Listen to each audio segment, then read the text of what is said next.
Boa noite a todos. Hoje é dia 8 de agosto de 2021 e nosso grupo de estudo hoje vai tratar do capítulo 21, Prakriti Dharma Gita. Então, antes de começar, eu peço a todos que fiquem numa posição confortável, com a coluna ereta, com a respiração bem suave e diminuindo o fluxo de pensamentos.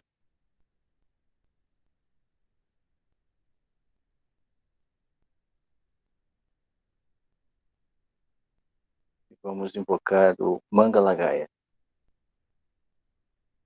Mãos juntas em frente ao coração. Abhedanandam Satchitram Param Brahma Vedasa.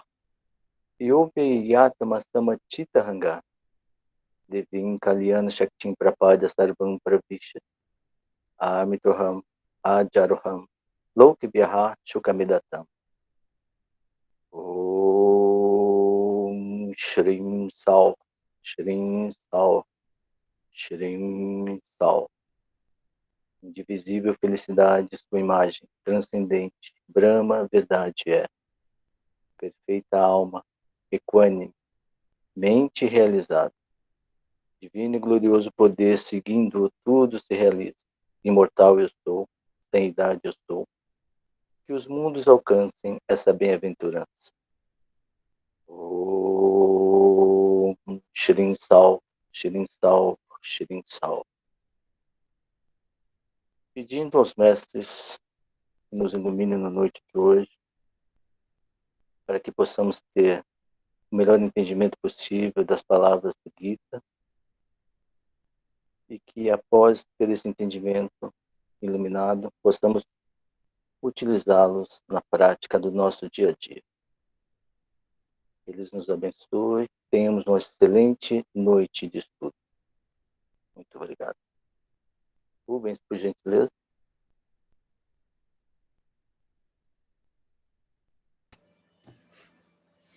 Então, boa noite a todos.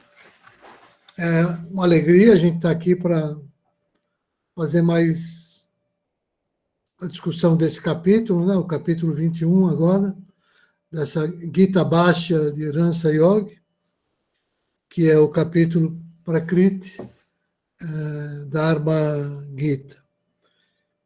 Antes de iniciar, eu sempre gosto de falar duas palavrinhas para a gente ir entrando no espírito do capítulo.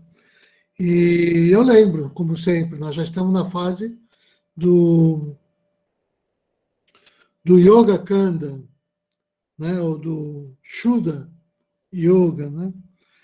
Então, a gente sabe que a Gita se contrapõe entre esses dois Kandhas, que é do Shuddha Sankhya e do Shuddha Yoga. O Shuddha Sankhya, que corresponde a Sannyasa, Shuddha Yoga Tyaga, nunca é bom repetir, e nós já fizemos esse estudo, né? E assim a gente completa uma via sextupla, né? Que a gente começa lá, vindo pelo Shuddha Sankhya. Eu conheço alguma coisa, esse conhecimento me leva a desenvolver uma certa devoção para agir corretamente, eu vou à ação com esse espírito, e essa ação, então, quando é executada nesse espírito, desenvolve o contrário. Da própria ação, ela gera em mim o desejo de conhecer mais, porque eu vejo aí resultado, e assim chegar ao conhecimento. Então, eu vou de Jnana, Bhakti, Karma, depois do Shuddha Yoga de Karma, Bhakti, Jnana. E nós já vimos também a divisão do Shuddha Yoga. Mas o que eu queria falar hoje é sobre essa coisa que a gente sempre diz que o Shuddha Sankhya é analítico e o Shuddha Yoga é sintético. Porque yoga é prática, é uma prática sintética. E a parte do Sankhya, a própria palavra Sankhya, significa, entre outras coisas, análise, múltiplo, né? Isso tem um paralelo com uma coisa interessante na ciência, que são dois processos. O de indução e de dedução, que vai gerar na ciência o método científico, o método hipotético-dedutivo. Eu sei que isso parece fora do nosso escopo, mas não é. Eu queria dizer isso porque é importante mostrar que quando eu estou na fase analítica, que se dá aqui, né, na parte que é mais cerebral, que é da mente, né, e não na parte sintética, que é a parte do coração, quando eu estabeleço em meditação esse vínculo, que é isso que a Bhagavad Gita se propõe a nos ensinar por meio da meditação. Quando eu estou na parte analítica, o mundo é um campo de experimentação. Né? Eu vejo o Dr. Eurípides, né? Ele sempre traz esses exemplos para a gente, e ele faz, às vezes, o ciclo completo, como eu quero mostrar. Mas ou seja, quando eu vou para esse campo, ele é um campo de aprendizado. O que quer dizer isso? Como é que eu formulo as minhas leis quando eu estou nesse campo analítico? Eu colho uma série de dados, vejo o padrão de repetição, e a partir daí eu formulo uma lei geral. Então, eu chamo isso de indução, né? Eu vou dos múltiplos casos particulares para compreender uma lei geral. Então, isso faz parte do Shuddha Sankhya, a parte analítica, a parte da mente. O que é diferente quando a gente diz que é sintético? É que a lei é o contrário. Para quem estudou um pouco, sei lá, na Universidade de Termodinâmica, por exemplo, vai saber que a termodinâmica ela é uma ciência dedutiva. O que quer dizer isso? Se eu conheço a primeira, a segunda e terceira lei da termodinâmica, a partir dessas leis, eu deduzo todo o resto. Então, quando eu chego ao Shuddha Yoga, e eu alcanço essas leis do coração, a partir dessas leis, eu naturalmente, intuitivamente, sei como me conduzir na vida. Eu deduzo. Essas coisas a gente vai, né? Então, é esse duplo movimento que a gente quer construir. E a gente exercita isso, como o yoga é o dia todo, a nossa prática é o dia todo, em todas as nossas ações, na vida, o tempo todo. Então, vou contar eu não vou imitar hoje o Sr. Eurípides e começar contando um pequeno caso que aconteceu comigo e que me ajudou a ilustrar esse exemplo. Porque eu estava vivendo uma semana extremamente disciplinada mesmo, fazendo todas as minhas práticas, vivendo um dia intensamente, cuidando dos meus problemas de saúde com as minhas limitações. Ou seja, eu estava num contato, assim, num estado especial de conexão. Como o Vanildo gosta de falar sempre, com essa ideia do bhavana, né? Eu sentia essa... Eu estava nessa faixa, né? Aí o que acontece? Eu recebi um telefonema, esse que todo mundo recebe, desses golpistas, né? Assim, ô, fulano, como é que você vai, né? E eu tô bem. E você, quem que tá falando? Ué, não tá reconhecendo a minha voz? Eu falo, olha, parece é o Pedro? E eu mesmo, sou o Pedro. Eu falei, pô, que beleza, Pedro, como é que você tá? Olha, sinceramente, eu não tô muito bem, não, né? Aí ele começou a conversar, e eu, tranquilo, sem me preocupar com nada, simplesmente vivendo a minha disciplina com honestidade. Daqui a pouco ele começou, companheiro, porque sabe como é que é, né? Aconteceu um problema grave, aí eu estou com um problema, né? Eu falei, é mesmo? Poxa, que coisa, hein? Comecei a dar corda assim, mas não estava com maldade nenhuma, estava só conversando. Aí ele, pois é, eu estou precisando disso. Eu falei, é mesmo? Conta aí para mim, né? E ele percebeu duas coisas. Primeiro, que eu estava tão light, tão honesto, que de alguma maneira eu estava protegido contra as picaretagens que ele estava ali tramando, né? Aí eu, sem falar uma palavra, não falei nada, né? Quando eu estimulei ele Vai, fala aí, estou te ouvindo. Né? Ele, pumba, desligou o telefone. Eu achei... Podia passar despercebido isso. Mas eu falei, olha só que coisa interessante. Porque isso aqui não é uma coisa para passar despercebido. Né? Se a gente entende o que é a matéria, é o tema de hoje. Agora eu vou entrar. E nós vamos falar hoje do campo. Né? Nós vamos falar hoje da Prakriti, que é o próprio cosmos, que é o próprio universo, que é o nosso corpo, é o campo onde as experiências se dão. Né? Então, se eu entendo essa relação entre o Kshetra e o Kshetragna, entre o campo e o conhecedor do campo, porque tudo que eu quero é diferenciar essas duas coisas. Né? Eu não preciso padecer muito, sofrer muito nesse processo. Então, parecia, é claro, já sofri tanto nessa vida, com doença, com tantos problemas e tudo mais, mas parecia que disso eu não precisaria passar por aquele problema mais, porque eu estava invisível para aquele malfeitor. Né? Então, essa é a ideia do campo. Então, eu vou começar Prakriti Dharma Gita, a leitura do capítulo, e aí já preciso começar lembrando algumas coisas. Nós utilizamos, ainda há pouco o Vanildo estava comentando com o Marcelo, né? Aquela tabela comparativa que foi produzida lá na edição da primeira Gita, para que a gente pudesse fazer a comparação da Gita Baixa de Hansa Yogi, 745 versos, contra a Bhagavad Gita tradicional, corrente do mundo.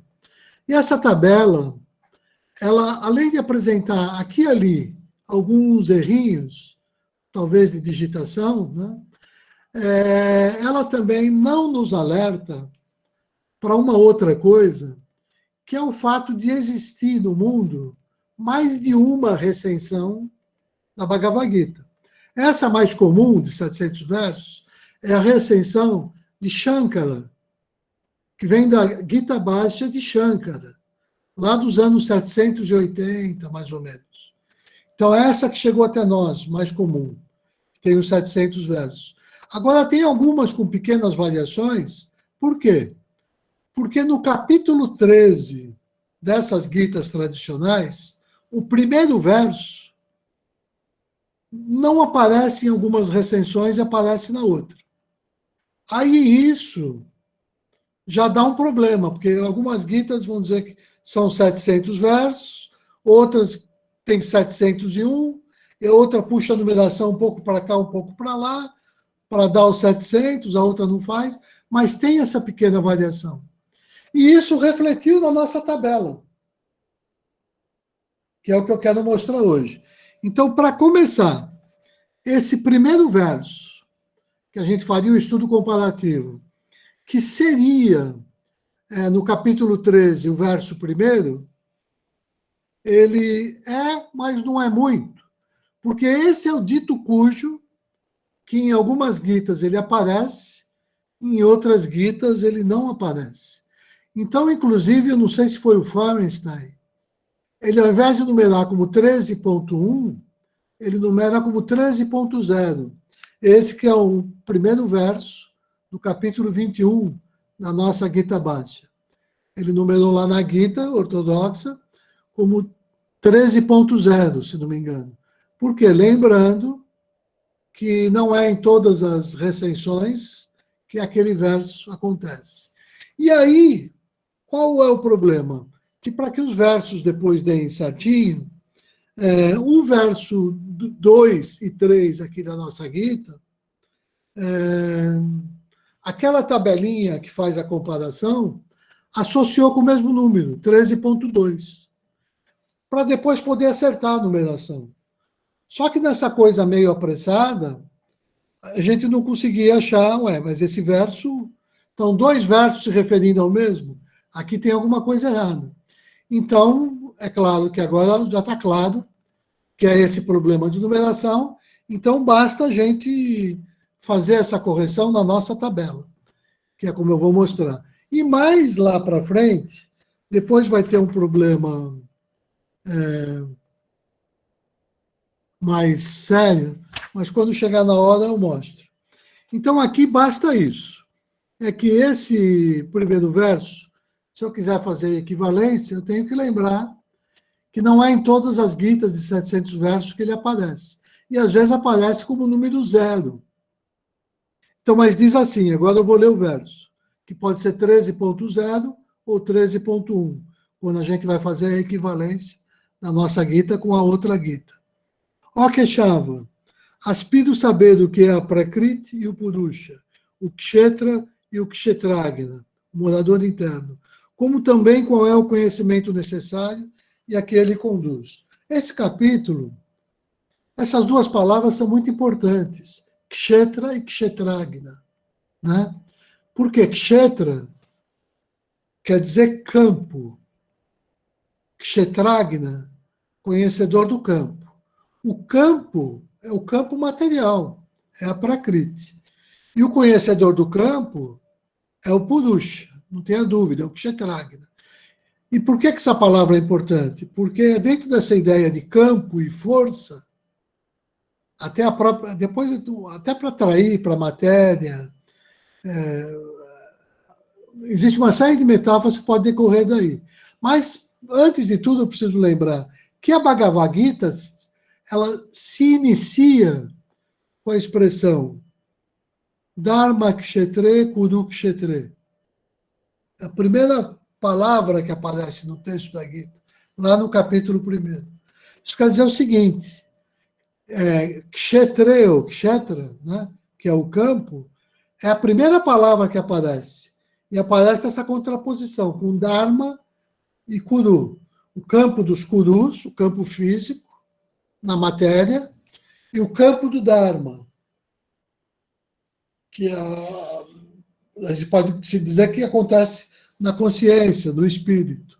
Né? Então, só para falar da relevância, que é essa matéria que vai ser tratada. Quando eu sei identificar o que é um e o que é outro, e fazer a devida separação, eu passo a interpretar todos os fenômenos da vida com esse olhar. E aí eu me aproximo da meta, é o que o capítulo vai dizer. Né? Então, o Arjuna pergunta, né, que ele quer conhecer, ele quer ter esse conhecimento, e aí vem a resposta. Né?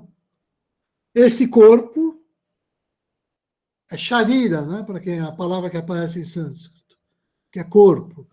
Também pode ser cosmo, como ele coloca aqui, né? O corpo do universo. Esse corpo, ó Kaunteya, é conhecido como Kshetra, o campo. Ele, o princípio de vida, os videntes que o conhecem, declaram-no como Kshetragna, quer dizer, o conhecedor do campo. Né?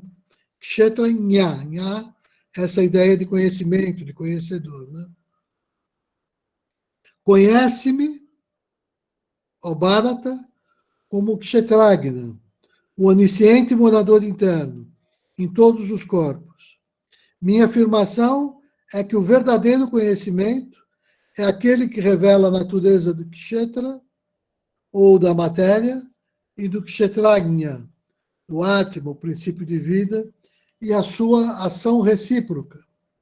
Que é isso que eu estava brincando com essa ideia de quando a gente começa a perceber que o maior guru é a própria vida, né? Quando a gente entende que tudo que acontece na vida, ela isso é para nos ensinar.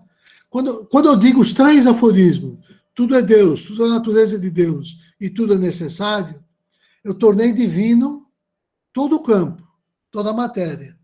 E a partir desse momento, esse campo virou o meu guru. Então, tudo que aí acontece para que eu vá aprendendo a me mover nesse espaço, né? Então, as dores, os sofrimentos, tudo. Se eu olhar por esse espírito dando graças, eu começo a identificar plenamente o que é o Kshetra o que é o Kshetragna, e me aproximo da realização. Se eu sou capturado pela ideia ilusória que vem pelo ego, pelo arrancana, né, pelo sentido de eu, né, que faz com que exista esse anuviamento do Kshetragna, e tudo se manifeste para mim como esse mundo desolado, né, que a gente reclama, está tudo errado, tanta injustiça, só tem isso, só tem corrupção, só tem ladrão. Quando eu tenho só esse olhar, que também é verdade, uma verdade relativa, né, eu me afastei do sagrado e perdi a chance de que o mundo seja o meu guru. Quando eu vejo ele como sagrado, eu aprendo com o mundo. Por isso que eu tenho aquele caminho sexto, porque eu falei. Aí eu sei, nesse laboratório, onde eu atuo por indução e por dedução, eu me movo como um yogi, né? Porque eu conheço, aquilo que eu conheço me dá vontade de agir com aquele conhecimento que eu tenho, a minha ação é de uma tal natureza, ela provoca no ambiente certas reações, eu me espanto de ver a lógica desse processo, isso aumenta a minha devoção e me traz um conhecimento novo. Então eu fui do Shuddha Sankhya, conhecimento, desejo e ação, ao Shuddha Yoga, ação, desejo, conhecimento. Fechando o círculo virtuoso de aproximação, ou seja, do processo de Brahma Samipya, né, que se dá na minha relação com o mundo, onde o mundo se apresenta para mim como expressão do próprio Brahman. Tudo é Deus. Tudo é a natureza de Deus, tudo é necessário. Então, esse é o Kshetra e o Kshetragna, né? E a gente fazendo a separação dos dois. E o que é a natureza da Prakriti. Está aí, né? Então, escuta agora de mim tudo sobre o Kshetra. Como ele é, o que é, a natureza de suas variações, sua origem, como também aprende dele, como é e quem ele é e a sua glória, né? Então, o que é o Kshetra, o que é a Prakriti, e o que é o Kshetragna, o que é o espírito. E a gente lembrando, né, que entre Prakriti e espírito, quando a gente pensa no Om, A-U-M, que também tem a expressão O-M, né, já que o A e o U gera o O, né, no Om, que é diferente do Aum, né, eu tenho que lembrar que o A, que é o espírito, e o U, que é a matéria, eles são, num certo sentido, a mesma substância. Não é dizer que a matéria não seja espírito. É mais ou menos como se eu pensasse no gelo. Uma coisa é a água líquida, outra coisa é a água na forma de gelo. Mas é tudo água. Um está sólido, está denso, está condensado. É a matéria, é a Prakriti. O outro é aquele que está em outro estado, que preserva a luz, a consciência. Né? Mas é a mesma coisa. Tudo é divino. Tudo é maravilhoso. Né? Na leitura que eu faço. Pode, assim, é uma das leituras possíveis e eu sei que podem existir outras, dependendo do estado em que cada um se encontra no caminho, cada um vai fazer uma interpretação. Né? Você vai ter uma visão da realidade e essa visão você atualiza com as suas experiências, com as suas iniciações, com seus estudos, eternamente. Então, esse tema, verso 5, tem sido tratado extensamente pelos videntes, detalhado em vários cantos, como também exposto em palavras de indubitável significado, e isso é conclusivo acerca do imanente, da imanente natureza da divindade. Agora, o 13.5, né? É o verso 6, seria o 13.5. Os 5 elementos primários, o princípio da consciência de si, né, que é o Ahankara, a Buddhi, a Vyaktam, né, que é o imanifestado, manas, e além disso, 5 sentidos objetivos. Está dando a categoria lá dos tatuacutas, né? Vem do Sankhya, a ciência dos tátuas, né? De todos os tátuas. Nós já vimos isso em vários capítulos, eu não vou me ater aqui. Eu quero me ater nos probleminhas que vem um pouco mais adiante, para a gente dar conta de resolver esse capítulo hoje, poder discutir um pouco, né? Então, eu vou avançar. Desejo e aversão, prazer e dor, contatos dos sentidos, inteligência ou consciência e faculdade sintetizadora. Tudo isso, coletivo e separadamente, constitui kshetra, ou unidade corporal ou o cosmo. Eu já tive a oportunidade de dizer que aqui essa faculdade sintetizadora, essa é o diferencial da nossa escola. Ninguém se refere a isso como uma faculdade nas outras guitas, né? Você vai traduzir isso com uma capacidade de retenção, com uma capacidade de obter firmeza e de obter constância. Mas Driti, para nós, é essa faculdade yógica que o Shuddha Yogi contata em Shuddha Yoga. É Driti, que é o que ele está se referindo aqui, que é essa faculdade sintetizadora. Mas eu vou seguir avançando. Tudo isso constitui o campo, kshetra ainda, hein? Faz parte da matéria, né? Ou da unidade corporal. Esses corpos, nos quais se manifesta o princípio de vida, são declarados perecíveis. Tudo isso está na matéria, está sujeito à mudança, né? Porque tem um fim. Enquanto o princípio de vida é imperecível e infinito. Portanto, luta, atue pessoalmente no processo sansárico mundanal, o bhavana. Né? Verso 9. Esses seres emanam do imanifestado. Né? Aquela, pois, Prakriti, Gula Prakriti, a matéria diferenciada, lá na Blavatsky. Mas é melhor usar o nosso termo da nossa escola. Eu não preciso do glossário teosófico, que serve, mas não é, para a nossa escola é muito pouco. Então aqui é melhor lembrar que é o avyakta, ou é manifestado, ou avyaktam, às vezes aparece na nossa instituição com o M no final ou sem o M, né? Que é o plano avyakta. Porque eu faço a contraposição entre o imanifestado e o manifestado, entre o vyakta e o avyakta, e o imanifestado. Então, esses seres emanam de manifestados, são manifestados durante o processo sansárico e se reintegram no mesmo manifestado depois. Então, por isso, Bharata, qual é o motivo para se desalentar? Claro que aqui é toda a argumentação de Krishna, porque o Arjuna está todo sem entender o que é o kshetra e o que é o kshetragna.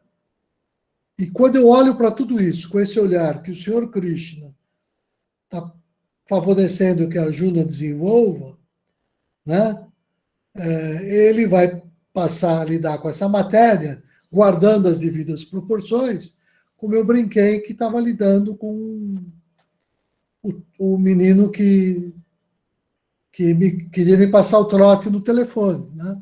Ou seja, se você está tranquilo, então você tem todo um modo de encarar os desafios que a vida te apresenta. Né? Então, o Senhor Krishna está dizendo, para que se desalentar com as experiências que o Kshetra te propõe? Você não sabe o que é o Kshetra e você não sabe o que é o Kshetragna? Deixa eu te explicar. Nesse grande teatro, nessa lila, né? Nesse grande jogo cósmico que existe para que a gente chegue à realização, para que a gente tenha conhecimento, como é que a gente se desembaraça dessas questões. Né? O aspirante, cujo discernimento átmico está obscurecido pelo egoísmo, pelo egotismo, considera o princípio de vida como a causa próxima de todas as ações. porém elas são, em realidade, causadas pelas tríplices qualidades da matéria, né? Então, aqui já começa uma contraposição importantíssima, importantíssima, para a gente entender o que é a Prakriti e o que acontece nela. O que acontece na Prakriti é que ela exerce o poder de influência dos gunas, da guna Maya e Maya, que é essa qualidade de natureza sática, rajásica e tamásica que nos influencia o tempo todo. Influencia o quê? Quando eu digo nos influencia, vamos dizer com todas as letras, influencia a qualidade da minha conduta, a qualidade das minhas ações. Então, guna diz muito, vai muito, principalmente nesse verso, com ação, que é o que a gente vai trabalhar um pouco. O que eu estou dizendo? Estou chamando aqui de... O que é essa ação, esse modo de interagir no mundo, e como é que esses gunas interagem nisso, né? Então, vamos lá. Eu vou para o verso 11. Mesmo o aspirante que tem o discernimento átmico executa todas as legítimas e necessárias ações em concordância com as qualidades de seu corpo. Todos os seres atuam, respectivamente, de acordo com as qualidades de seus corpos. Que proveito pode haver na cessação de toda atividade? Olha só a palavra, já sendo aqui, ó, eu estou no Prakriti, é onde existe ação. E só aqui. O que é o próprio e característico da Prakriti? A ação. Porque no campo do espírito, o Atma não é o ator direto. Ali nada, ali você está num outro estado, né? Aqui se dá a ação. E ele, como sempre, o nosso mestre, sempre fazendo uso dos eufemismos, né? Ele usa que proveito pode haver na cessação de toda atividade. Mas o sânscrito literal é um pouco mais enfático, né? E a palavra é repressão. Então essa palavra repressão, ela é importante, que muda toda a história, né? Que proveito eu posso ter em reprimir um certo curso de ação que me é inato, que de uma maneira ou de outra eu vou ter que realizar. Então a palavra repressão eu quis resgatar, porque hoje em dia todas as terapias estão em moda, né? E essa palavra, claro, precisa ser bem trabalhada para não ser entendida só no seu sentido psicológico. Mas tem essa ligação aqui, como a gente vai ver, né? Agora, olha só que interessante. Agora eu vou deixar a minha pedrinha, já vou depois fazer outros comentários, mas eu sempre gosto de fazer um comentário mais forte, mais polêmico, porque é para provocar nos outros o melhor. Assim, a ideia é essa, gerar uma certa polêmica para que as pessoas se envolvam com essa matéria. Por quê? Esse verso 12, se alguém fosse fazer o paralelo e a correspondência, olha, está aqui escrito, ele corresponde ao 13 e 14 de qualquer Gita. Eu vou pegar o 13 e 14 de uma Gita, não tem nada a ver com o que está escrito aqui. Eu falei, eu vou me contentar com isso, Isso está tão claro para mim que não tem nada a ver, que eu falei, quer saber de uma coisa? Deixa eu pegar aquela tradução, que tem duas traduções que trazem o sânscrito. A tradução do Dr. Oberlin, São Paulo, tem a tradução da Gita no sânscrito, no inglês, a edição que ele publicou, e tem a versão lá do pessoal da Grande Síntese, de Sergipe, que eles têm, acho que é o inglês, o espanhol e o português, onde eles apresentam a própria tradução deles, que é basicamente a tradução da ID, com pequenas variações. Mas lá tem o Devanagari. Ah, olha só. Deixa eu ver, ele está dizendo aqui que é a 3.14. Deixa eu ver se é a 3.14, 13.14, porque às vezes pode acontecer um erro de digitação. E aí, aqui nesse caso, não é a 13.14. Na verdade, aquela tabelinha está errada. A tabela que eu passei para vocês está errada, precisa ser corrigida, porque eu guiei por aquela. E o verso é o 13.24. Ou seja, no lugar que tem esse 1zinho, seria um 2. Por quê? Porque eu chequei no Devanagari, na nossa Gita e na outra Gita. Então, aí a minha provocação, né? Não é interessante, pessoal, que há 100 anos os nossos mestres publicaram essa tabela para que a gente se motivasse a fazer esse estudo.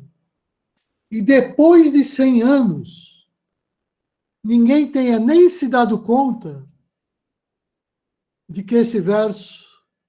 Ou seja, ninguém fez esse estudo ainda. Ninguém se preocupou em fazer essa leitura ou essa comparação como estava sugerido lá. Nós estamos começando isso agora, né? Porque até aqui ninguém nem se deu conta disso. E aí inclui todos os instrutores e todo mundo junto. Ninguém se deu conta disso. Nem o pessoal da Grande Síntese que fez a última tradução, né? Até porque lá eles também não faziam esse trabalho comparativo, verso a verso. Era mais baseado nas outras guitas da própria instituição que eles utilizavam para fazer a tradução, baseado também nas intuições que o grupo ali recebia quando fazia os seus estudos. Mas, de qualquer maneira, então, se a gente fosse ler o verso, para que pudesse ser fiel à comparação, teria que corrigir a nossa tabela e lembrar que é o 13.24. Aí diz assim: por virtude da meditação, alguns videntes visualizam em si mesmos o princípio de vida por meio da sinteticamente emoção, outros através do sintético conhecimento, outros através do yoga e outros através do karma yoga. Olha, tá bom essa tradução, mas está um pouco longo demais esse verso. Não tem tanta coisa dita assim no sânscrito, né? Então, só para a gente ter uma ideia, também não vou corrigir, porque o teor do verso, o sentido, é exatamente esse. É só para dizer que, às vezes, a gente tem uma certa licença poética para, ao traduzir, você interpretar e se afastar um pouco da tradução literal. Porque o que é traduzir? Ninguém sabe ao certo, né? O que é uma boa tradução, né? A gente até brinca, que eu gosto muito de falar isso, né? Que todo tradutor é um traidor. Né? Traduzir é adulterar. Então, todo tradutor é um adúltero. Né? Porque, e é por isso que as traduções têm que trazer junto os originais, para que cada um possa, por ele mesmo, raciocinar e refletir, e não ser levado pelo raciocínio e reflexão de ninguém mais, que pode até saber a língua, o idioma, mas tem uma visão de mundo diferente, tem uma maturidade espiritual diferente, está vivendo num contexto diferente. Então, ninguém é isento, não existe uma tradução perfeita. E quem acha que fez uma perfeita definitiva e que aquela tem que ser normativa, essa pessoa é um dogmático que já nasceu superado, né? Então, não é possível aceitar uma coisa como você vê nas estruturas religiosas mais fundamentalistas, que ainda é assim. Mas o Shuddha Dharma se propõe como o contrário disso, né? Então, alguém que afirme com todas as letras, é assim, é assado, aqui está totalmente errado, cuidado, porque traduzir é uma área. A gente aprende a cada dia, à medida que se desenvolve espiritualmente, à medida que estuda, né? Então, esse verso, se eu fosse ler, seria o 13:24. Eu vou escolher aqui, vamos ver. Aliás, eu vou pedir até ajuda, que o Vanildo também tem essa. Quer ler, Vanildo, por favor, para a gente? O 13:24 corresponde ao verso 2 do nosso. Tá. Alguns por si mesmos, percebem a si mesmo em si mesmos por meio da meditação. Outro por meio do Sankhya Yoga e outros ainda por meio do Yoga da ação, entre parênteses, Karma Yoga. Isso. Não é que o contexto é mais ou menos o mesmo, mas eu gostei que ele usou a expressão Sankhya Yoga, né? Então, deixa eu ver uma coisa, porque eu quero ver o que é que aparece no Devanagari. 13:24. Só um minutinho.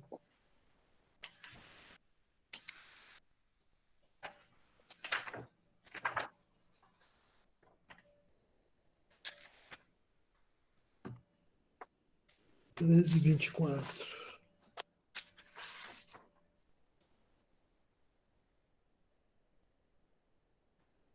Não estou achando. Só um minuto. 13. Agora. 434. Obrigado, Mano. 13:24, né? Espera aí. Então, a meditação no Atma, que esse em si mesmo é o Atma, né? Está aqui, Dhyana Anatma, Atmana,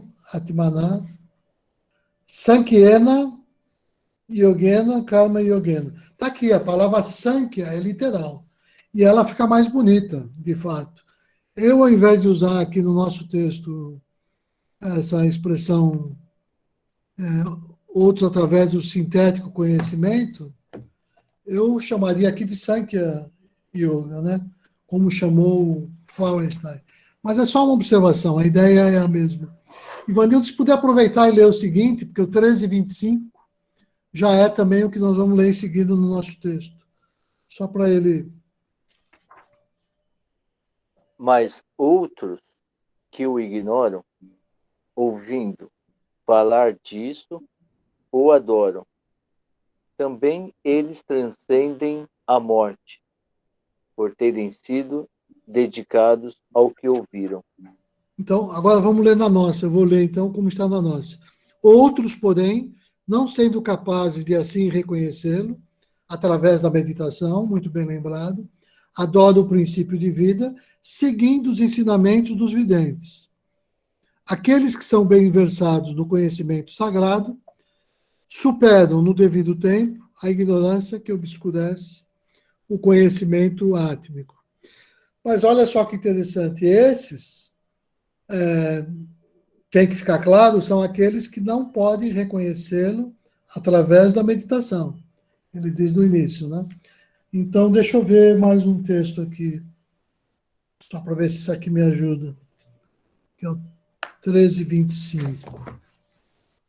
Vou ver na Glória o que ela escreve.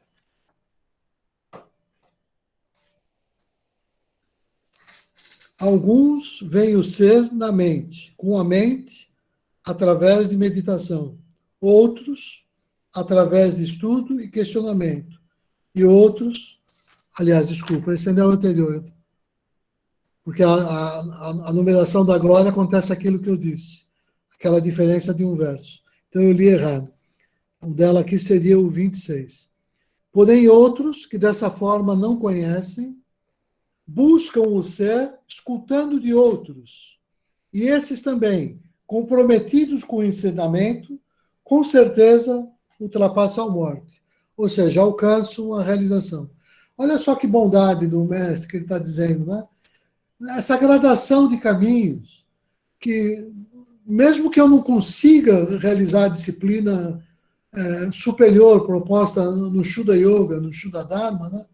Olha, só de eu ouvir dizer, se eu de bom coração procuro viver, né, aquele ensinamento, só isso já me aproxima da divindade. É assim que eu leio esse verso 13 da nossa Gita. Posso seguir com a leitura? Posso? Então, eu estou indo rápido para poder dar tempo da nossa discussão ser mais rica, porque aí todo mundo pode interagir, né?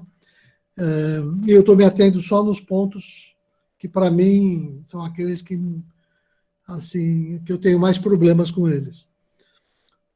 Somente os videntes, com os olhos do conhecimento, e nunca aqueles que estão desprovidos deles, contemplam o princípio de vida, seja transmigando, vivendo ou atuando desapegados, ou sujeitos à escravidão dos gunas. As armas, os elementos de Prithvi, ou a terra, não ferem o princípio de vida. O fogo não o queima, a água não o molha, nem o vento o seca. A gente sabe que é assim que a gente se refere ao espírito, né? Ele é sem nascimento e jamais perece. Olha que interessante. Ele está falando da Prakriti. Mas, às vezes, para eu falar da luz, por exemplo, eu preciso da sombra. Isso é Shakespeare. Você só aprende de um fazendo contraste com o outro. Então, o capítulo está falando da Prakriti, mas eu preciso fazer isso comparando com o espírito, com o Purusha. Então, é Kshetra e Kshetragna. Na verdade, eu estou aprendendo a discernir os dois. Estou dando mais ênfase nesses versos da Prakriti, mas estou me valendo aqui, inclusive, dessa definição do espírito, né? Ele é sem nascimento e jamais perece, sempre morando em tudo. Ele jamais deixa de ser. Ele é sem causa, o eterno, o imortal, é o ancestral. Ele não é destruído, nem mesmo se seus corpos forem aniquilados. Tal como uma pessoa se desfaz de suas velhas roupas e se veste com outras novas, assim o encarnado princípio de vida abandona veículos desgastados e toma outros novos.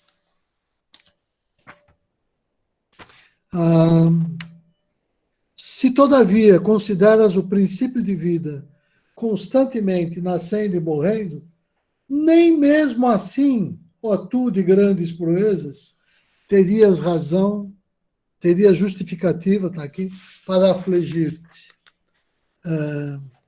Para o nascido, a morte é certa, e para o que morre, o nascimento é uma certeza. Portanto, não há justificativa para que te aflijas por aquilo que é inevitável.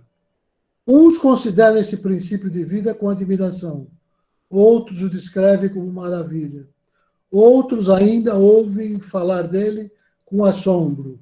Porém, só de ouvir falar, ninguém o pode conhecer. Olha que maravilha esse verso, né?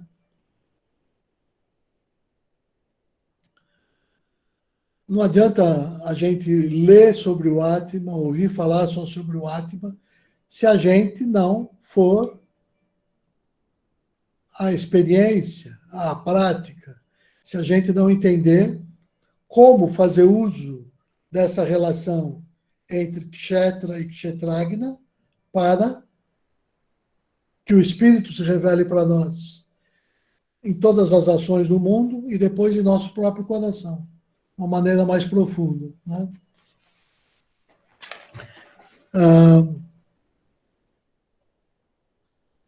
Agora vem um verso que eu não gosto da tradução, mas eu vou ler como está aqui. Ó Caunteia, não deixes de fazer a ação necessária, ainda que seja manchada pelo desejo do seu fruto, pois todas as atividades estão assim manchadas, como a chama está pela fumaça. Fazer algo é melhor do que não fazer nada. Embora a ideia esteja clara, eu quero olhar no sânscrito o que diz, né? Porque esse verso, formulado como está, não me deixa compreender o significado mais profundo e importantíssimo, escondido no texto, né? Que é aquela ideia de como eu tenho que me conduzir na vida, sabendo que a minha ação tem que ser sátrica e, ao mesmo tempo, entender o que significaria a transcendência, inclusive sobre o nível sátrico. O que é a transcendência sobre o nível sátrico? Esse verso aponta para isso. E aqui, do modo que ele está formulado, e não é culpa aqui da ID, eu já vi outras traduções e não vi nenhuma assim que tivesse respeitado o verso mais próximo do seu original. Então, eu quero começar, eu vou ler 3, porque esse verso eu acho que vale a pena eu olhar com cuidado. Ia pedir para o Vanildo primeiro ler como é que está no Fahrenstein, aí seria o capítulo 18, verso 48, Vanildo. 18:48. Não se deve abandonar a ação inata, mesmo que ela seja deficiente, ó filho de Kunti, pois todos os empreendimentos são, por assim dizer, velados por máculas, como o fogo está pela fumaça. Eu gostei. Não há esse Primeiro, parêntese, né? Não há esse parêntese, né? oi? Não há Não há esse esse parêntese. parênteses, não há nem desejo do seu fruto, só que é interpretação. E ainda aparece a palavra inata, ela traduziu por inata, mas no sânscrito é sahaja, essa coisa que é natural. Tem até um tipo de yoga aí, sahaja yoga, né? Essa yoga espontânea, acho que é isso. Então, essa ideia, se você puder ler de novo, Vanildo, porque essa ideia vai me permitir discutir a relação da ação sátrica com a transcendência dos 3 gunas. Não se deve abandonar a ação inata, mesmo que ela seja deficiente, ó filho de Kunti, pois todos os empreendimentos são, por assim dizer, velados por máculas, como o fogo é pela fumaça. Pronto, está dito aí tudo. Seja qual for a qualidade da minha ação, seja qual for, como eu faço parte desse mundo, como eu estou preso em Guna Maya Maya, tudo aquilo que eu produzi, comparado à divindade, em relação à ação da divindade, essa minha ação sempre vai estar manchada como um fogo que tem fumaça. Ou seja, sei lá, seja lá o que for que eu fizer, vai ter essa mancha se eu estou comparando com relação a uma coisa mais elevada, né? Então, sempre vai estar comparado. Então, ou seja, qualquer que seja aquilo que eu fizer, tem mácula. Então, ou seja, é aquilo que a gente estava discutindo antes, que o Hélio tinha lembrado bem, né? Que mesmo a ação sátrica ainda é uma ação que tem mácula. De acordo, totalmente de acordo. Agora, não importa. É só até onde eu posso ir. Não dá para fazer mais do que isso.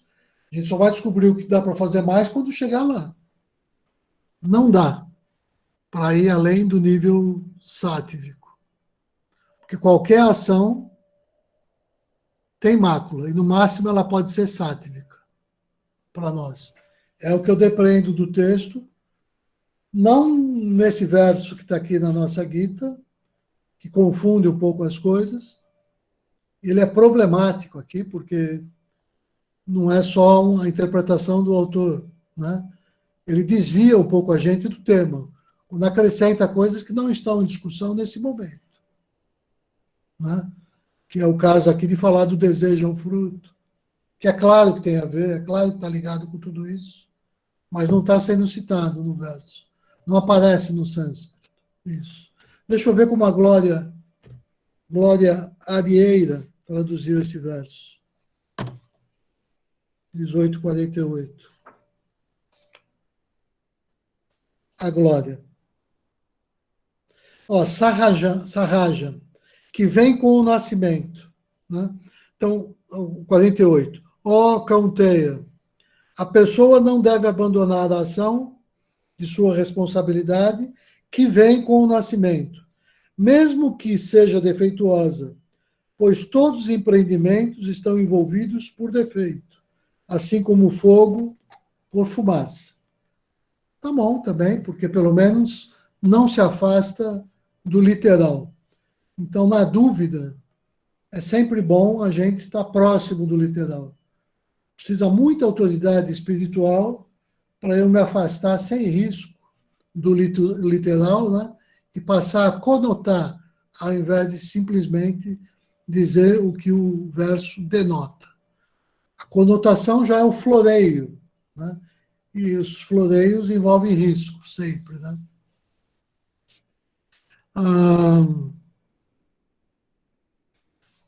Deixa eu ler mais um, só para ter certeza que... Eu vou ler agora aquele inglês que eu gosto bastante por causa da discussão do sânscrito dele, embora nem sempre a tradução seja o que mais me agrade, mas a discussão do sânscrito dele é perfeita.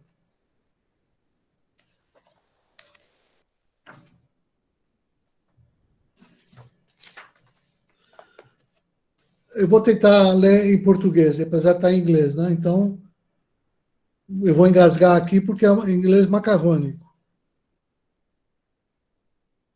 A pessoa não deveria abandonar os seus deveres, os deveres para os quais ele nasceu, mesmo que ele haja de uma maneira deficiente. Porque, na verdade, empreender essas ações vai sempre estar envolvida pelo mal, como o fogo está pela fumaça. Então, a gente vê que existe um consenso muito tranquilo e todos os tradutores dizem a mesma coisa em outras palavras. Exceção feita à nossa baixa, que aí apresenta problemas, que necessitarão ser corrigidos em edições futuras. Se a gente quiser que essa nossa edição ganhe crédito e não que aconteça o contrário, que ela vá aos poucos, gradualmente, deixando de ser considerada, lida, respeitada. Verso 22. Se estás obcecado pelo egotismo e decides, não lutarei, as trigunas, eu prefiro falar os trigunas, que é masculino.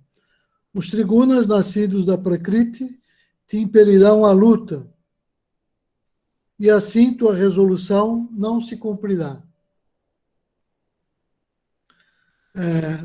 Ó Caunteia, se és impelido à ação necessitada pelos ditames do princípio de vida e não estás disposto a praticá-la devido à tua ignorância dele, de qualquer maneira a executarás, assim controlado pela Prakriti. Esse verso é importante. Eu quero ver como é que isso está aqui no inglês para ver o sânscrito. Deixa eu ver só aqui. Seria o 1860.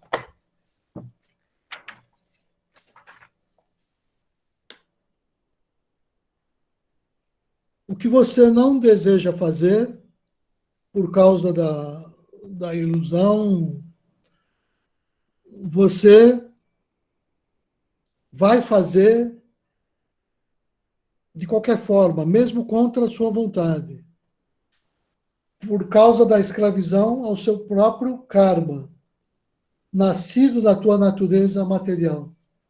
Está aí, tudo dito. De novo, ou seja, isso aqui é um tema para se discutir, eu estou apresentando alguns argumentos, né? Mas, de novo, é a questão, né, da relação importantíssima, daria uma tese, dá um estudo. Como é que eu trabalho os gunas e a ação, karma? E o que é que significa que não importa a qualidade da minha ação, né? Ela sempre vai ter essa mancha que eu já trago pela minha própria constituição, né? Que ela vem nascida da minha própria natureza material, que é o que está dito aqui. Então, o nosso verso diz isso também. Ó Caunteia, se és impelido à ação, necessitada pelos ditames do princípio de vida, e não estás disposto a praticá-la devido à tua ignorância dele, de qualquer maneira a executarás, assim controlado pela Prakriti. Né? Ainda prefiro a outra tradução aqui também, do Sargent, que de novo está mais literal. Aqueles que, com a visão do conhecimento, descobrem a mútua relação entre o Kshetra e o Kshetragna, como também o modo de libertar-se da escravidão da matéria, alcança a suprema meta. Ou seja, o argumento de todo esse capítulo, que trata da Prakriti, Prakriti da Dharma-gita, mas que, na verdade, ele se dá esse entendimento da Prakriti, do Kshetra, por contraposição ao Kshetragna, ao espírito, né? Como ele diz aqui, que é quando eu entendo essa distinção, que eu sei exatamente como me posicionar no mundo, que é o que o Krishna está pedindo para Arjuna, para ele redefinir o seu olhar sobre o que é que significa aquele contexto de uma guerra iminente, onde ele vai acabar se engajando, né? Na batalha. Então, desse modo, foi revelada em sua totalidade a verdade a respeito do corpo, a meta que deve ser conhecida e também o conhecimento dos meios para consegui-la. Meu devoto, conhecendo isso, está capacitado para alcançar o discernimento átmico. Terminei. Ok. Obrigado, Rubens.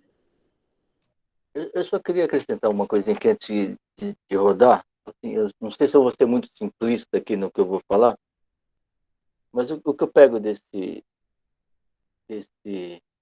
capítulo é o seguinte. Existem duas coisas. O Kshetra e o Kshetranya, a matéria e o espírito, elas estão unidas, nós estamos unidos nessa experiência. E toda a confusão, toda a bagunça, toda a complicação está em você trocar as duas coisas. Ou seja, eu trabalhei muito tempo em banco e quando alguém fazia alguma coisa errada no banco, eles falavam que você misturava o dinheiro do banco com o teu dinheiro, depois você não sabia qual é qual e usava os dois, né? É uma coisa assim, por exemplo, você sabe que o corpo é perecível, mas você não quer que ele seja perecível. Você quer que ele exista para sempre. Você sabe que o Atma é imperecível, mas você não dá toda a atenção para ele nesse aspecto. Então, quando você não tem essa distinção muito clara, que é isso que esse capítulo nos dá, a distinção do que é perecível, do que é imperecível, do que vai ficar eternamente, aquilo que vem para você ter essa experiência na vida, e você se confunde com essas duas coisas, você está bem embananado. Você fica se apegando numa coisa que ela obrigatoriamente, por natureza, ela vai ter que ir embora. é da natureza dela ir embora, não vai ter como. Então, nesse espaço entre a primeira respiração e a última respiração, seria muito conveniente, muito bom, se a gente pudesse usufruir o máximo dessa experiência, entendendo essas duas coisas.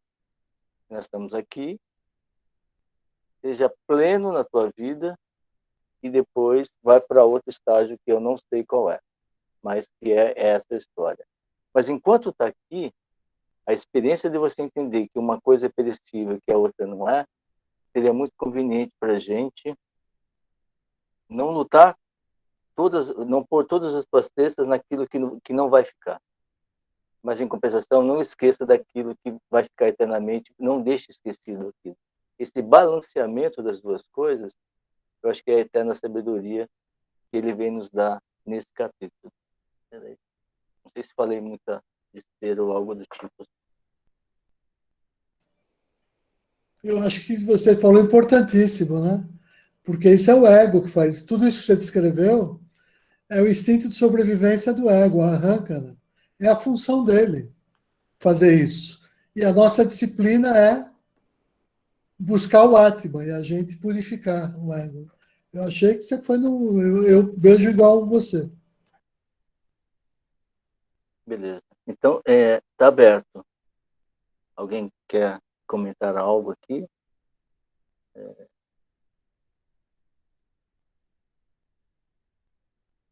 Bom, então já tô, não faço fila. Eu vou sortear um, então. Panam.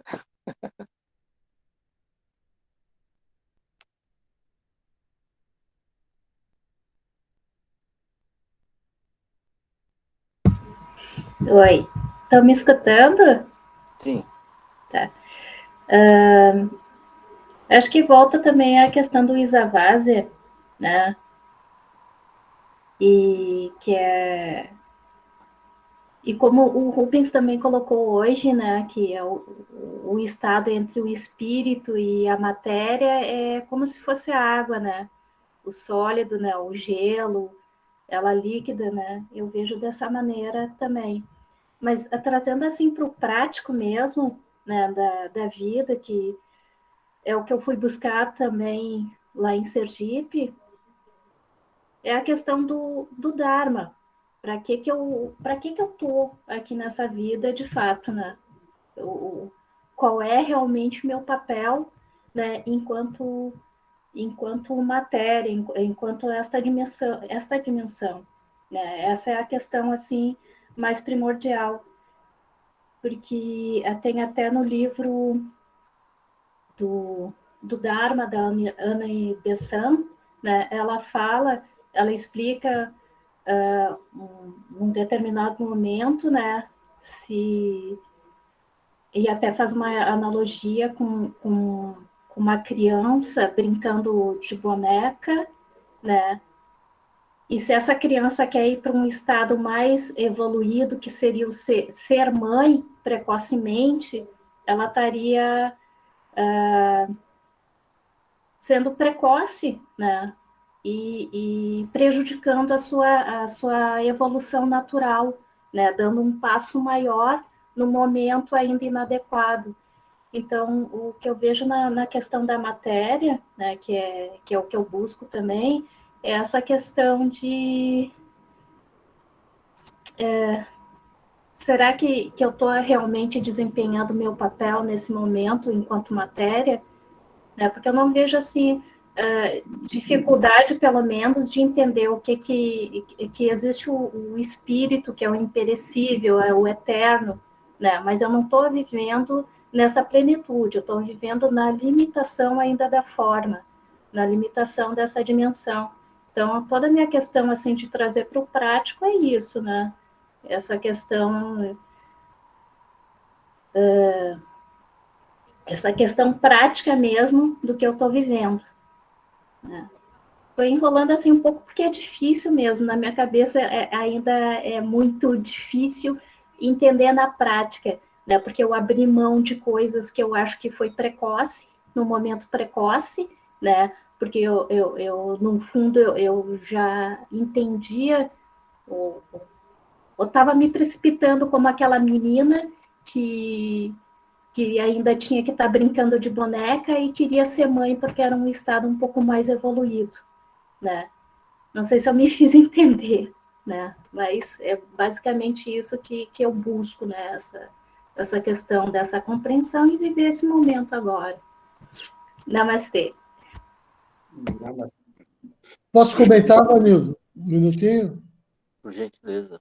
É porque eu achei interessante, que eu associo o que a Maria Cláudia estava dizendo exatamente com a experiência que eu vivi com o trote, né? Porque o grande segredo nosso é entender que essa relação entre Kshetra e Kshetragna se dá o tempo todo, de acordo com o nível de consciência de cada um de nós, e o meu trabalho é saber, na exata medida, o que me cabe em cada minuto, fazer a minha parte.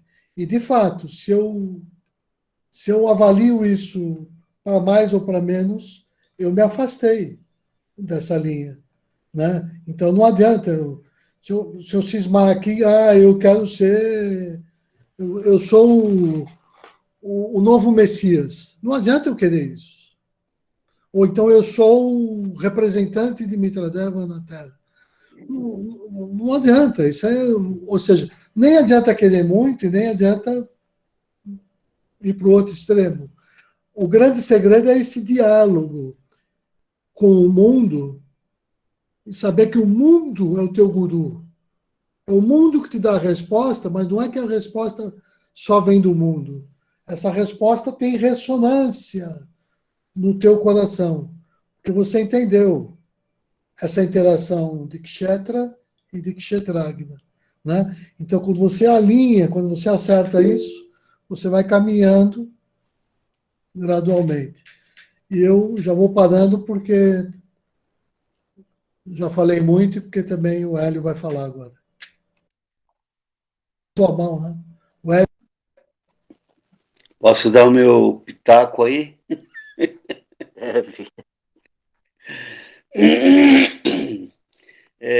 Para mim, a importância desse capítulo está justamente na necessidade também da ação.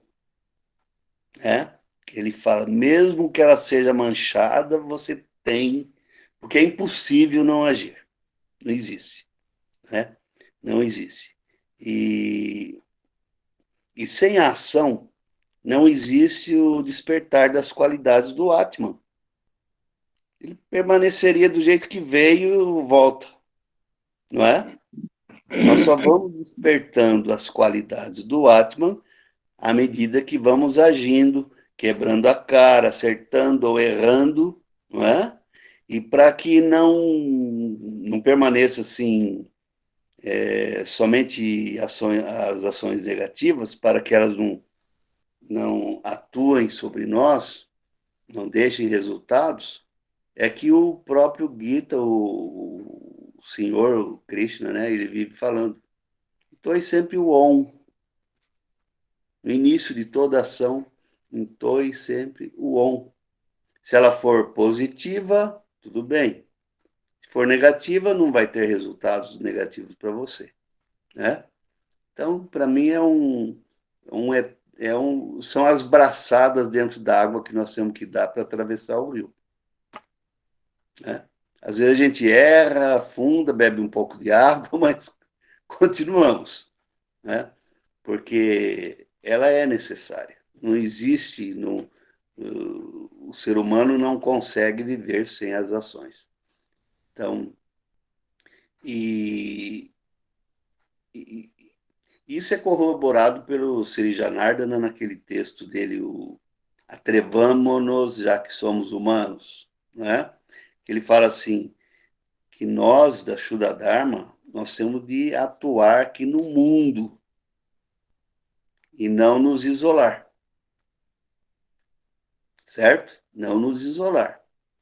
Porque existe muito mais avanço espiritual aqui na sociedade onde nós estamos do que o avanço de um eremita que está lá, né? Porque o eremita, quando ele chega num estágio lá, ele já está desenvolvido. E nós não podemos, assim, nos tornar eremitas e ficar separados da sociedade. E ele mostra bem essa importância de viver em sociedade, porque é vivendo em sociedade que você atua, que você né, quebra a cara, acerta, e é assim que você vai desenvolvendo vai desenvolvendo, não, o Atman já é, né, que você vai despertando as qualidades do seu Atman. Não sei se, né, isso aí. Perfeito, Hélio. Alguém quer comentar alguma coisa? Opa. Vanildo, eu queria falar um pouquinho. Primeiro, essa história do Rubens aí, do tal do Pedro, né? Dizer que o que protege a rosa não são os espinhos, o perfume. E também eu tô meio poético hoje, tá, Rubens? E olhando agora na estrada que eu tive que vir para a cidade, porque a água já acabou lá na roça, e vendo essa reação da natureza, né? E agora é a época dos ipês amarelos começaram a florir, né? Tá terminando o roxo, começa agora os amarelos. E é muito bonito, né? Chama a atenção da gente. E a história do ipê é que começa a seca, a árvore para poder, que era frondosa, trazia sombra, tudo, para ela poder sobreviver, ela tem que desapegar das folhas. Tem que se desnudar. Para ela poder ter um fôlego para sobreviver. E aí eu acho que ela pensa, né? Ela pensa, bom, agora eu desapeguei, agora estou em paz. Mas não é verdade, porque a seca persiste. E aí no estertor da força da vida, ela vai florir. Porque a flor vai gerar semente. Ela vai gerar a semente e ela vai entregar, então, para a natureza, para o mundo, os filhotinhos dela, que são as sementes, que vai perpetuar a vida. E ela faz isso, né? Então, assim, para mim, eu estou com essa imagem na cabeça, tentando encaixar nessa história toda, né? Então, assim, na verdade, né, o que eu sou? Eu sou a árvore, eu sou as folhas, eu sou a raiz, eu sou a semente, eu sou tudo, né? Eu sou tudo. E se eu estou atento a esse eterno nascer e renascer aí, principalmente nessas fases que nós estamos nesse mundo, eu posso compreender melhor, né? Então, se eu estou lá no útero de mamãe, quentinho, alimentado, protegido, sossegado, em paz, só que eu vou crescendo, uma hora eu sou expulso de lá. E aí eu tenho que enfrentar tudo novo, a luz, que eu estava no escurinho lá quietinho, a luz, sei lá, o movimento, o som, isso é quase que uma violência para o meu renascer. E eu vou tendo eternos renasceres, eu vou andar, eu vou ter que cair, depois eu vou ficar adolescente, depois não sei o quê, depois não sei o quê. Então é o eterno renascer. Agora, se eu estou atento que nós estamos no meio aqui da dualidade, que é aquilo que você falou, não tem jeito de eu ser só puro ou só impuro, eu sou as duas coisas. Nesse processo meu de crescimento, eu sou as duas coisas, é como o pássaro. Não tem jeito de eu voar com uma asa só, eu preciso das duas. Só que o que faz o pássaro voar não são as asas, é a vontade do pássaro. Não é a asa que faz o pássaro voar. É o impulso, é a vontade, é o ser, é a alma, é o Atman, sei lá o que mais, que faz ele seguir o desejo, a vontade e a experiência dele. De ir achar, fazer o ninho e seguir a vida dele. Então, assim, sinceramente, eu estou com essas questões tudo na cabeça, não dá para eu fazer uma síntese agora, mas eu chego lá. Era isso. Obrigado, Fernando. Obrigado mesmo. Marcelo, você gostaria de falar alguma coisa, Marcelo? Oi.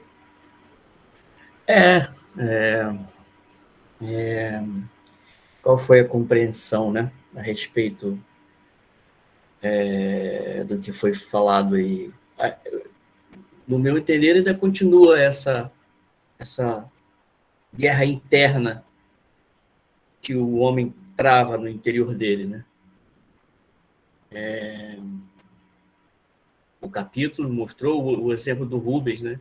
Me lembrou aquela intertextualidade entre o poema do Jorge Luiz Borges, Instantes, e a música do Titãs, Epitáfio, que ele diz que ele vai se manter, o acaso protege ele enquanto ele está distraído, porque ele está distraído, mas está distraído espontaneamente do que vai acontecer, ou seja, o mundo está ensinando a ele e ele está absorvendo distraidamente.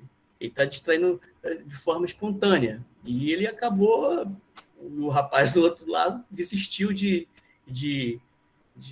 prosseguir no que ele achava que ia ser enganado.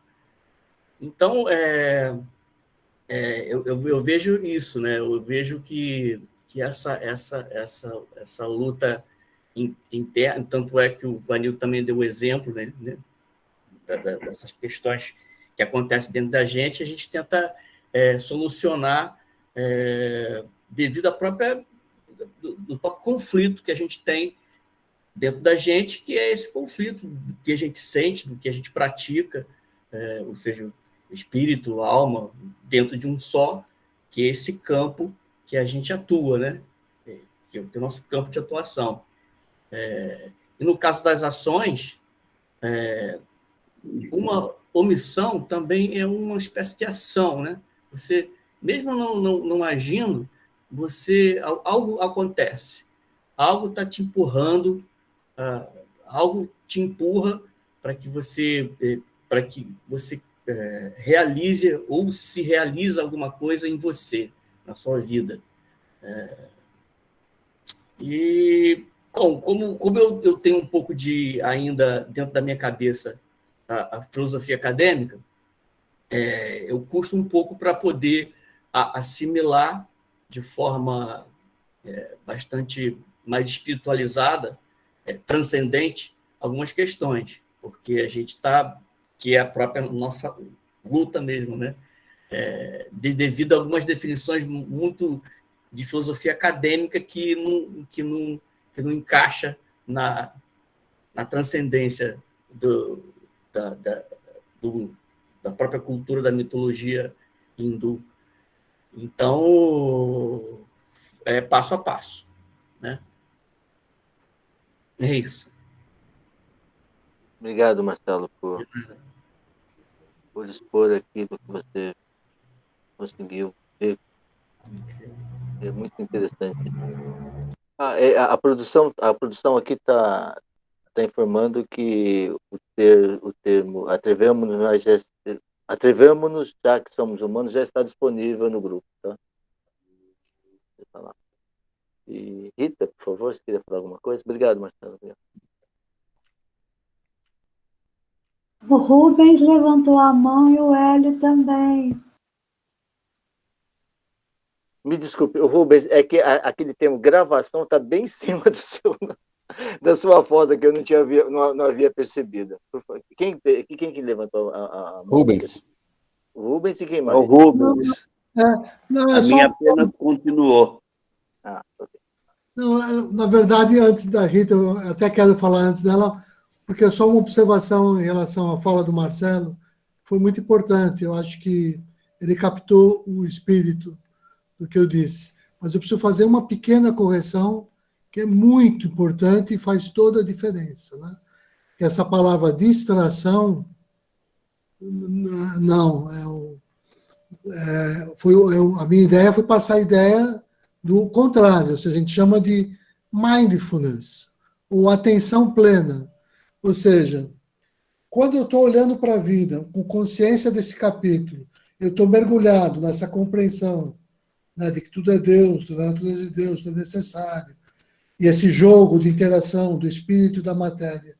E nesse contexto, o telefone toca, eu estou nesse contexto. Eu estou nessa relação onde sempre é uma experiência vinda de Deus. Eu quero saber o que ela me oferece. Ela pode vir dentro do plano da dualidade de forma positiva ou negativa, mas eu estou me relacionando com ela a partir do aspecto de transcendência. Então, em mindfulness, se eu estiver distraído, aí é o contrário. Por sorte, se eu tiver algum merecimento, pode não me acontecer nada, quando a distração é o contrário, ela é a causa de todo tipo de acidente, né? As crianças, quando a mãe se distrai, a criança vira uma panela de óleo no corpo, cai na piscina. Não é distração. É uma relação com a vida que é definida pelo yoga. A vida toda é yoga. Se a vida toda é distração, aí eu estou no lazer nesse sentido materialista, nesse sentido nihilista, ou como você quer usar o recurso acadêmico, no sentido de uma filosofia, sei lá, que vai de Sartre até Nietzsche, de pessoas pessimistas, de pessoas que têm um espírito, embora inteligente, mas uma coisa muito, muito destrutiva do ser, né? Quase como uma espécie de são suicidas, num certo sentido. Então, o contrário, não. Você pode até morrer cedo, pode até ir para a cruz, pode até aceitar um beijo no rosto, como aceitou Jesus, mas não porque ele estava distraído. Pelo contrário, porque ele sabia perfeitamente qual era o sentido daquele beijo que ele estava recebendo.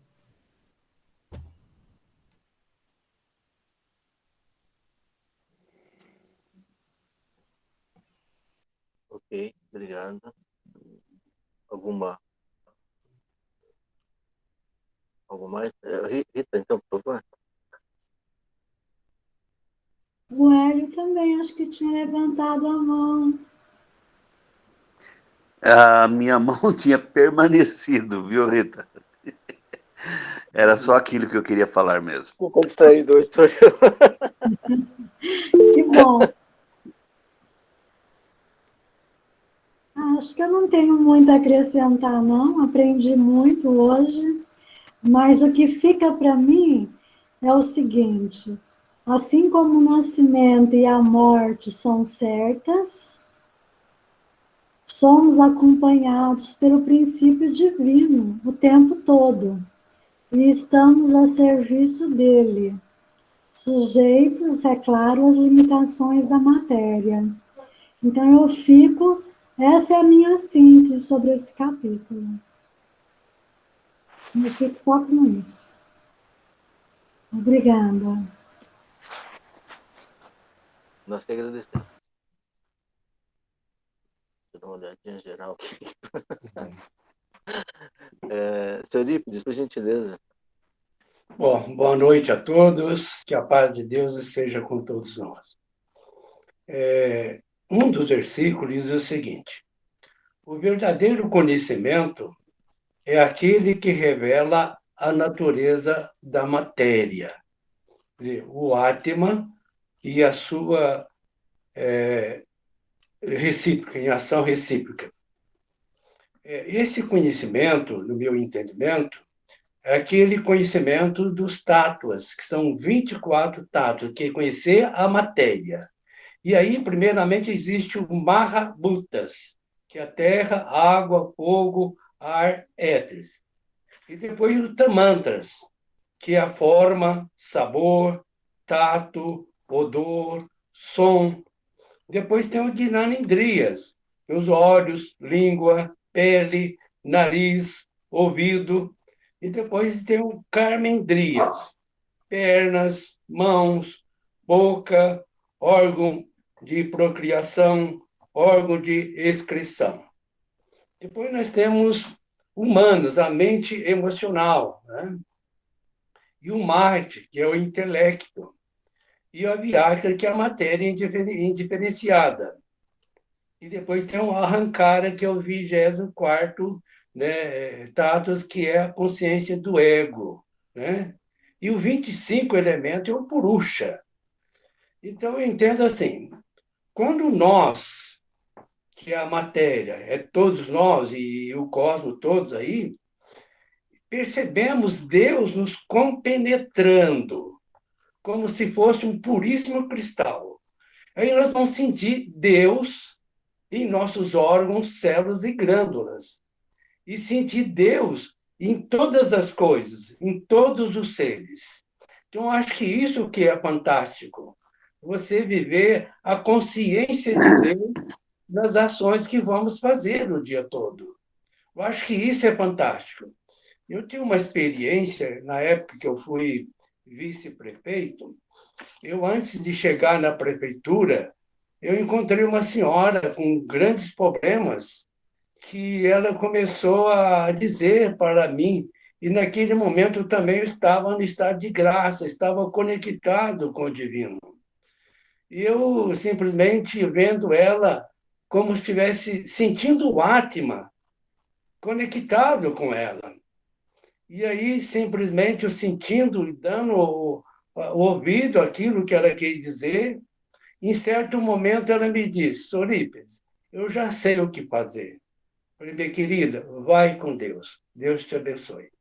Então, eu acho que, além das nossas ações, seja física, mental, né, de todas as formas, é o pensamento, essa conexão com o divino, e que faz toda a diferença. Então, é isso que eu gostaria de dizer hoje. Muito obrigado. Namastê a todos.